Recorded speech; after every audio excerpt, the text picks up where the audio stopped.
Mas nessa coisa do Flamengo, que a gente estava falando aqui da sua carreira, você criou uma produtora, tu até falou, né? Raça Filmes. Tu produziu uma série de filmes que, inclusive, durante um bom tempo, eu tenho aquela coleção todinha, né? Que foram, eu lembro que tinha do Tri, né? Que era 2007, do Tri Carioca, 2007, 2008 e 2009. Sim.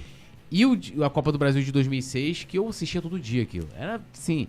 E ali você tenta sempre retratar, tipo, os gols. Eram os que foram gravados da arquibancada. A galera que tá vindo e tá contando a história, como é que o cara tava fazendo pra poder ver a final, né, entre Flamengo e Vasco no Maracanã. Sim. Queria que você falasse dessa produtora, qual era a ideia ali, o objetivo, né? E se teve também uma parceria com o clube, porque você conseguiu ali em muitos daqueles filmes entrevistar os jogadores, né? E foi muito, muito bacana porque você também trazia contrapontos ali, né? E tal. E por que parou com a produtora?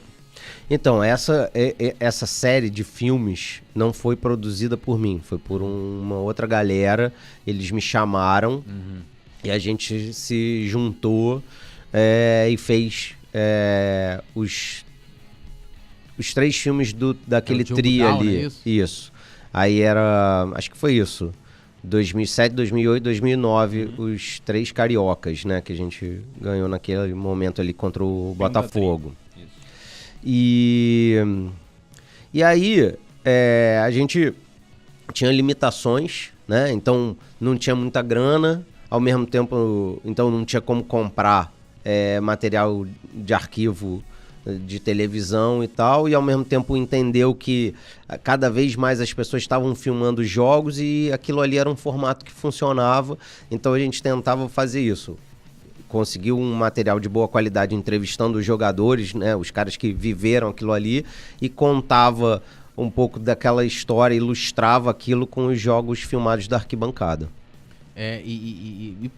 Mas você criou a produtora somente por causa da questão do Eu não criei, não. Não? Não, assim, a gente se juntou, não tinha um nome, a gente chamou de Fla Filmes e tal, mas depois cada um foi pro seu lado. Não teve a continuidade, né? Não. Mas ali me parecia que até porque o clube vendia ali aquele... Sim, né? Então, essa inclusive é uma das razões porque cada um foi pro seu lado, porque teve uma galera que conseguiu vender e receber e outra ficou esperando. Então, mas é isso, já tem um tempão, tá tudo certo. Tá resolvido? Tá tudo certinho? Tá resolvido pelo tempo, né? O tempo ajuda a resolver as coisas, né? O tempo é o senhor da razão. Né? Mas tem também um documentário sobre a raça rubro-negra, né? Sim, esse eu editei. Filme dos meus amigos Pedro Von Kruger e aí, até pra galera entender, tipo assim, qual é a diferença do trabalho de produção, né? Vamos lá, como é que é o trabalho do Pedro Asberg, produtor, e o Pedro Asberg, editor. Apesar de que você também, você roteiriza, você joga nas 11. Sim. Mas só pra galera entender a diferença, você fala assim, não, esse eu editei, esse aí eu produzi, esse aí pra galera entender um pouquinho. Sim. Assim, são 2 funções diferentes, né? Todo filme precisa ter um diretor, ou às vezes mais de um, né? Mas precisa ter alguém que de alguma forma tome decisões, bata um martelo. Porque às vezes são coisas muito subjetivas. O tamanho de um plano, qual entrevista vai entrar, qual não vai, qual o caminho para contar aquela história. E tem um monte de gente palpitando e tudo mais, né? Então, assim, tem que ter alguém que vai dizer, por pior que seja essa decisão, ela é minha e é isso que eu vou. E aí eu faço alguns filmes, né, nessa função como diretor. E aí tem outros em que eu sou o editor, que eu pego horas e horas e horas de material e tento dar alguma coesão. Dá mais trabalho, né? Hã? É o que dá mais trabalho, né?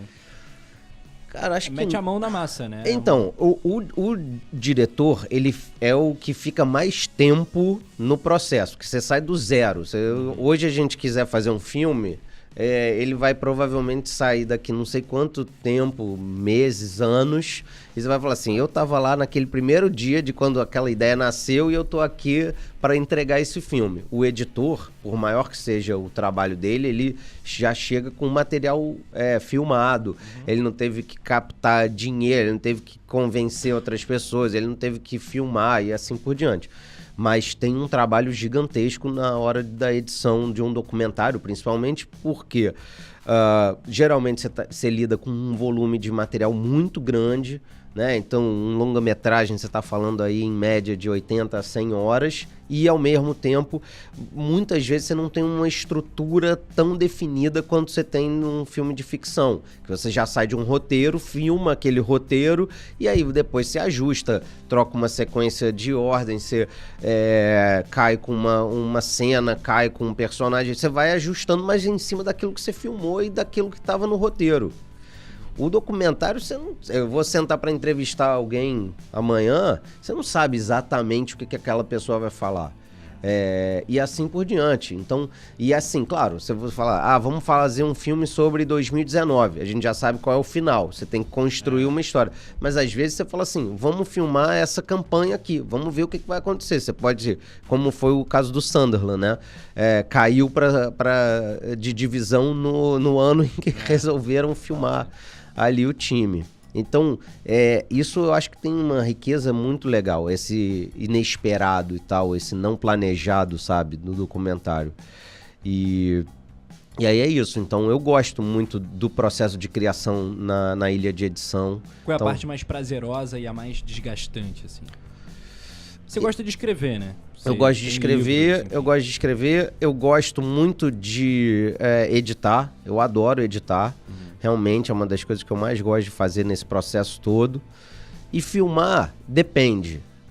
Tem épocas assim e trabalhos que eu gosto muito. Então, por exemplo, filmar os Geraldinos. Porra, eu fui ao Maracanã, ficava ali no Maraca vendo jogos, filmando e tal. E depois eu fui entrevistar pessoas que eu admiro. Entrevistamos Apolinho, Romário, Zico, Marcelo Freixo, Luiz Antônio Simas, Lúcio de Castro, pessoas que eu, admiro. Então eu falei, beleza, vamos fazer com prazer e tal. Tem outros trabalhos que a parte da filmagem, ela te exaure, ela te cansa muito, porque tem muito estresse, tem muita viagem e tal.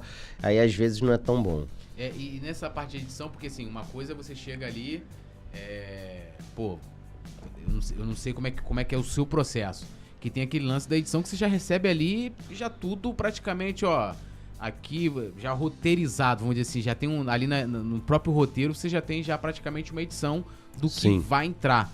Você já costuma trabalhar assim, eu não tô falando assim, lógico, você sabe da história, você tem um arco narrativo criado ali, né, e tal, mas ou você prefere deixar aberto com que o editor tenha talvez mais liberdade pra chegar e de repente fazer, olhou a história ali, tem um roteiro na mão e ele tem ali a liberdade do que vai colocar ou do que não vai colocar. Então, liberdade sempre vai ter, não tem muito, como você impor e dizer assim, não, isso não pode ser feito, Pelo contrário, as ideias nascem justamente da tentativa, vou arriscar, vou construir uma sequência aqui, ali, blá, blá, blá.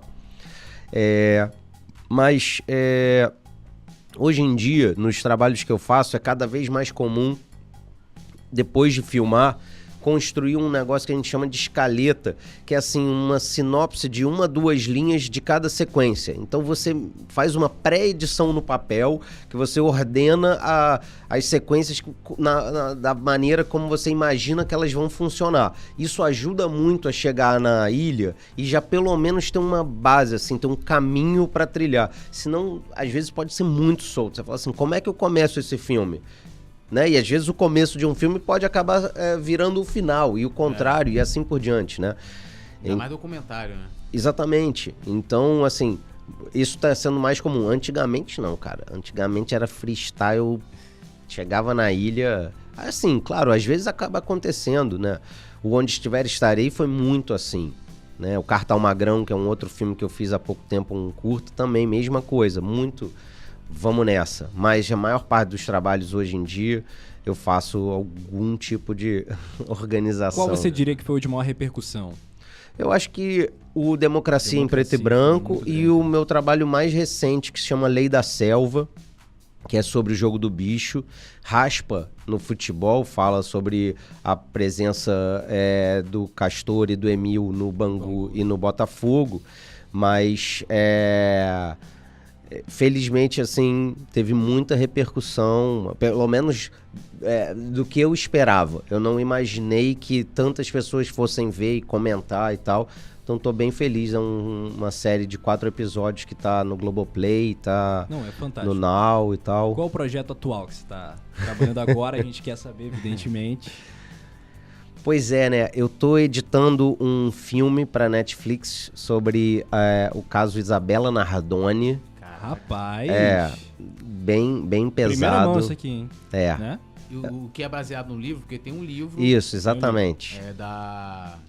Esqueci o nome da autora agora. São duas. Tem a Ilana Casoy e tem um outro livro de um cara que não me lembro o primeiro nome, chama Pagnan, é um jornalista da Folha de São Paulo. Então tô editando esse filme. É filme, não é série? Esse é filme.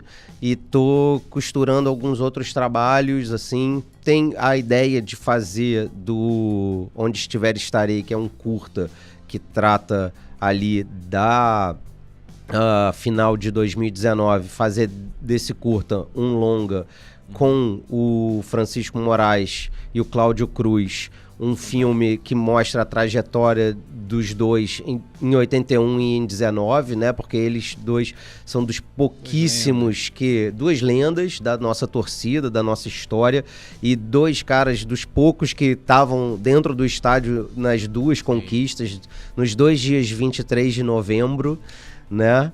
E então esse é um trabalho que tá rolando, e aí tem outros que eu infelizmente ainda não posso falar, mas que já a galera vai saber.